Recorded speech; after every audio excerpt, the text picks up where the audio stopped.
ನಮ್ ಕೆಲಸ ಆಗಿಲ್ಲ, ಆ ಸರ್ಕಾರಗಳು ಮಾಡಿಲ್ಲ, ಈ ಸರ್ಕಾರಗಳು ಮಾಡಿಲ್ಲ ಅಂತ ತಿಳ್ಕೊಂಡು ಬರೀ ಭಾಷಣ ಮಾಡ್ಕೊಂತಾರ ಹೊಟ್ಟಿದ್ದೀವಿ. ಒಂದು ಸಲ ಮುಖ್ಯಮಂತ್ರಿಗಳು ಈ ಸರ್ಕಾರ ಒಂದು ಪ್ರತ್ಯೇಕ ಬಜೆಟ್ ಉತ್ತರ ಕರ್ನಾಟಕಕ್ಕಾಗಿ ಈ ಸಲ ಅದನ್ನ ಮಾಡಬೇಕು. ಒಂದು ವರ್ಷ ನಮ್ಗೆ ಯಾವ ಶಾಸಕರಿಗೆ ಮತ್ತೊಂದು ಮಗದೊಂದು ಯಾವ ಅನುದಾನ ಬೇಡ ಅಧ್ಯಕ್ಷರೇ.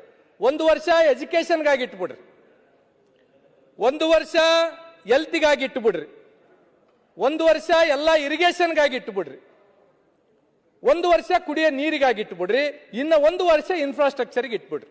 ಇದನ್ನ ನಾನು ಕಳಕಳಿಯಾಗಿ ಮುಖ್ಯಮಂತ್ರಿಗಳಲ್ಲಿ ಮನವಿ ಮಾಡ್ತಕ್ಕಂಥದ್ದು. ಏನಾಗಿದೆ ಅಧ್ಯಕ್ಷರೇ ಅಂತಂದ್ರೆ, ಈಗ ಎಜುಕೇಶನ್ಗೆ ಬರ್ತೀವಿ ಅಧ್ಯಕ್ಷರು, KPS ಶಾಲೆಗಳನ್ನ ಮಾಡಿರ್ತಕ್ಕಂಥದ್ದು ಸರ್ಕಾರ ನಾವು ಸ್ವಾಗತ ಮಾಡ್ತೀವಿ. ಅಲ್ಲಿ ಇಂಗ್ಲಿಷ್ ಟೀಚರ್ಸ್ ಬೇಕು ಅಧ್ಯಕ್ಷರೇ. ಕನ್ನಡ ಟೀಚರ್ಸ್ ಹೋಗಿ KPS ಶಾಲೆಗೆ ತಗೊಂಡ್ರೆ ಹೆಂಗಾಗುತ್ತೆ? ಈಗ ಇನ್ನೊಂದು ಏನಾಗಿದೆ ಅಧ್ಯಕ್ಷರೇ ಅಂದ್ರೆ, ಮಾನ್ಯ ಶಿಕ್ಷಣ ಸಚಿವರು ಒಂದು 78 ಸ್ಟೇಟ್ಮೆಂಟ್ ಇದೆ ಅಧ್ಯಕ್ಷರು, ತಗೊಂಡ್ಬಂದಿದ್ದೀನಿ. 78 ಸ್ಟೇಟ್ಮೆಂಟ್ ಕೊಟ್ಟಿದ್ದಾರೆ ಇಲ್ಲಿವರೆಗೂ. ಐತಿಹಾಸಿಕ ತೀರ್ಮಾನ, ಶಿಕ್ಷಕರನ್ನ ನೇಮಕ ಮಾಡ್ತೀವಿ. ಆ ಐತಿಹಾಸಿಕ ತೀರ್ಮಾನದ ಐತಿಹಾಸಿಕ ದಿನ ಯಾವಾಗ ಬರುತ್ತೆ ಅಧ್ಯಕ್ಷರೇ? ನಮ್ಮ ಭಾಗದಾಗ ಅಧ್ಯಕ್ಷರೇ ಶಿಕ್ಷಕರು ಇಲ್ಲಾರದು ಪ್ರತಿ ಸಲನು ಪ್ರತಿ ಹಿರಿಯರು ಕಿರಿಯರು ನಾವು ಅದನ್ನೇ ಮಾತಾಡ್ತಕ್ಕಂಥದ್ದು. ಅನೇಕ ಸಲ ನಾವು ಹೇಳಿರ್ತಕ್ಕಂಥದ್ದು, ಶಾಲೆ ಕಟ್ಕೊಂಡಿವಿ ಮಾಸ್ತರ್ದಾರಿಲ್ಲ, ದವಾಖಾನೆ ಕಟ್ಕೊಂಡಿವಿ ಡಾಕ್ಟರ್ದಾರಿಲ್ಲ. ಇದು ನಮ್ಮ ಭಾಗದ ಪರಿಸ್ಥಿತಿ ಅಧ್ಯಕ್ಷ. ಏನಾಗಿದೆ ಅಧ್ಯಕ್ಷರೇ ಅಂದ್ರೆ, ನಮ್ಮಲ್ಲಿ ಶಿಕ್ಷಣದ ಬಗ್ಗೆ ಹೆಚ್ಚು ಅರಿವಿಲ್ಲ. ಅರಿವು ಮೂಡಿಸ್ತಕ್ಕಂಥ ಕೆಲಸ ಶಿಕ್ಷಣ ಇಲಾಖೆಯಿಂದ ಆಗ್ಬೇಕಾಗಿತ್ತು. ಇವತ್ತು ಎಷ್ಟೋ ಜನ ಮಕ್ಕಳು ಏನ್ಪಂತಂದ್ರೆ, ನಮ್ಮಲ್ಲಿ 5ನೇದು 6ನೇದು ಓದ್ತಕ್ಕಂಥ ಶಾಲೆಗೆ ಓದ್ತಕ್ಕಂಥ ಮಕ್ಕಳು ಏನ್ಪಂದ್ರೆ ಲೇಬರ್ ಕೆಲಸಕ್ಕೆ ಹೋಗ್ತಾರ. ಲೇಬರ್ ಡಿಪಾರ್ಟ್ಮೆಂಟ್ದವ್ರು ಇವತ್ತಿಗೂ ಯಾದಗಿರಿ ಜಿಲ್ಲೆದಾಗ ಒಂದು ಏನ್ಪಂತಂದ್ರೆ FIR ಮಾಡಿಲ್ಲ. ನಮ್ಮ ಭಾಗದಾಗ ಅನ್ಪ ಒಂದು ಅವೇರ್ನೆಸ್ ಕಾರ್ಯಕ್ರಮನ ಮಾಡಬೇಕಾಗಿತ್ತು ಅಧ್ಯಕ್ಷರು. ಇವತ್ತು ಸಣ್ಣ ಸಣ್ಣ ಮಕ್ಕಳು ಶಾಲೆಯಲ್ಲಿಂದ ಎಷ್ಟೋ ಜನ ಎಂತಂದ್ರೆ ಪ್ರತಿ ವರ್ಷ ಶಾಲೆ ಬಿಡ್ತಾ ಇದ್ದಾರೆ. ಅದಕ್ಕೇನ್ ಕಾರಣ? ಮತ್ತೆ ಮರಳಿ ಶಾಲೆಗೆ ತರೋದಕ್ಕೆ ಏನ್ ಕಾರ್ಯಕ್ರಮ ಹಾಕೊಂಡಿದ್ವಿ, ಅದನ್ನ ಅವೇರ್ನೆಸ್ ಗ್ರಾಮೀಣ ಪ್ರದೇಶದಲ್ಲಿ ಅದು ಇಲ್ಲಾರ್ದಂಗ ಆಗಿರ್ತಕ್ಕಂಥದ್ದಿದೆ. ಇವತ್ತು ಒಂದನ್ನ ನಮ್ಗೆ ಯಾರೋ ಬಂದು ಹೇಳ್ತಾ ಇದ್ರು, ಶಿಕ್ಷಕರು ಡಿಗ್ರಿ ಕಾಲೇಜ್ ಲೆಕ್ಚರ್ಗೆ ಏನ್ಪಡ್ತಾರೆ ಒಂದು 6,000 ಶಿಕ್ಷಕರು ಏನ್ಪಡ್ತಾರೆ ಸುಪ್ರೀಂ ಕೋರ್ಟ್ ಆರ್ಡರ್ಲಿಂದ ಅತಂತ್ರವಾಗಿದ್ದಾರೆ. ಅವ್ರಿಗೇನಾದ್ರೂ ಶಾಶ್ವತವಾಗಿ ಸರ್ಕಾರ ಏನಾದ್ರೂ ಮಾಡ್ಬೇಕಾಗ್ತದೆ. ದಿನನಿತ್ಯ ಶಾಸಕರಿಗೆ ಮಂತ್ರಿಗಳಿಗೆ ಮನೆಗಳಿಗೆ ಬರ್ತಾರೆ, ಮನವಿ ಪತ್ರನ ಅವ್ರು ಸಲ್ಲಿಸ್ತಾರೆ. ಅದನ್ನೊಂದು ದಯಮಾಡಿ ಸರ್ಕಾರ ಮಾಡ್ಬೇಕಂತ ತಿಳ್ಕೊಂಡು ಹೇಳ್ಬೇಕಾಗಿತ್ತು ಅಧ್ಯಕ್ಷರೇ. ನಾವು ಒಂದನ್ನ ಮನವಿ ಮಾಡ್ತಕ್ಕಂಥದ್ದು ಅಧ್ಯಕ್ಷರು, ಇವತ್ತು ಮನೆ ಮುಖ್ಯಮಂತ್ರಿಗಳು ಇಲ್ಲಿದ್ದಾರೆ.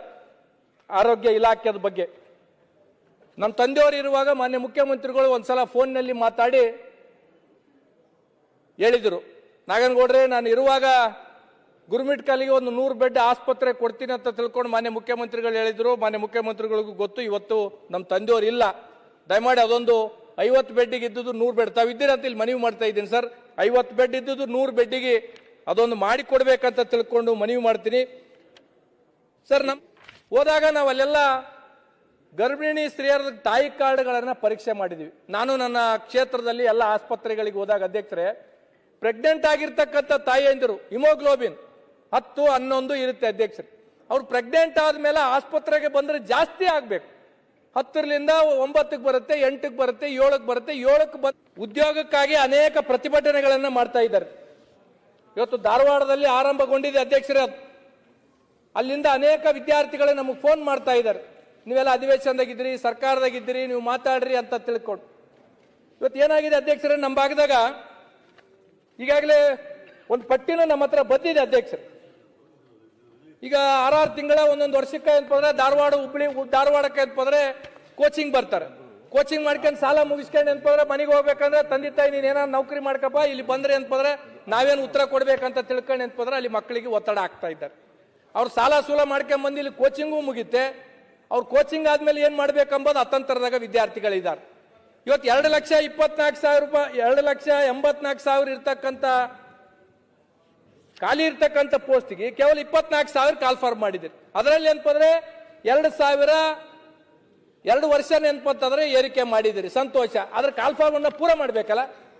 ಇಲ್ಲಿ ಇರ್ತಕ್ಕಂಥ ವಿದ್ಯಾರ್ಥಿಗಳು ಏನಪ್ಪಂದ್ರೆ ನಮಗೆ ಬಂದು ದಿನನಿತ್ಯ ಏನಪ್ಪಂದ್ರೆ ನೀವು ಮಾತಾಡ್ರಿ ಅಂತ ತಿಳ್ಕೊಂಡು ಹೇಳ್ತಾರೆ.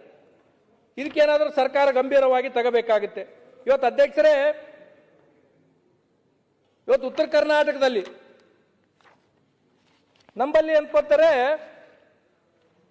ಒಳ್ಳೆ ಫ್ಯಾಕ್ಟರಿಗಳನ್ನ ಕೊಡ್ಬೇಕಂತ ತಿಳ್ಕೊಂಡು ಹೇಳಿದ್ವಿ. ಅನೇಕ ಸಲ ಮುಖ್ಯಮಂತ್ರಿಗಳು ಘೋಷಣೆ ಮಾಡಾಗಿದೆ. ಈ ನಂಬಲ್ಲಿ ಉತ್ತರ ಕರ್ನಾಟಕದವ್ರು ಇಂಡಸ್ಟ್ರಿ ಮಿನಿಸ್ಟರ್ ನಮ್ಮವರೇ. ITBT ಮಿನಿಸ್ಟ್ರು ನಮ್ಮವರೇ, ಸ್ಮಾಲ್ ಇಂಡಸ್ಟ್ರಿ ಮಿನಿಸ್ಟ್ರು ನಮ್ಮವರೇ, ಸ್ಕಿಲ್ ಡೆವಲಪ್ಮೆಂಟ್ ಇಂಡಸ್ಟ್ರಿ ಮಿನಿಸ್ಟ್ರು ನಮ್ಮವರೇ. ನಾವು ಇವತ್ತಿಗೂ ಏನ್ಪಂದ್ರೆ ಒಬ್ಬರಿಗೆ ಏನ್ಪಂದ್ರೆ ನೌಕರಿ ಕೊಡಕ್ ಆಗ್ಲಿಲ್ಲ. ಹಾಗಾಗಿ ಅದಕ್ಕೆ ಹೇಳ್ತಾ ಇದೆ, ಎಲ್ಲ ನಮ್ಮವ್ರು ಇಟ್ಕೊಂಡೇ ಕೊಡಕ್ ಆಗ್ತಾ ಇಲ್ಲ. ಹಾಗಾಗಿ ಸರ್ 78 ಪೇಜ್ ಇತ್ತು ಸರ್, ತಾವೇನ ಅಂತೀರಂತ ಕಟ್ ಆಫ್ ಮಾಡಿ 14 ಪೇಜ್ ಎಲ್ಲರದ್ದು 100 ಪೇಜ್ ಇದೆ. ದಯಮಾಡಿ ಅಂತಂದ್ರೆ ನಮ್ಮ ಭಾಗದಾಗ ಇಷ್ಟೆಲ್ಲ ಜನ ಇದ್ರು ಸರ್.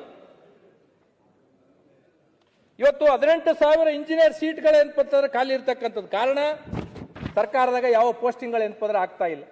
ಇವತ್ತು ಏನಾಗಿದೆ ಅಧ್ಯಕ್ಷರೇ ಅಂದ್ರೆ,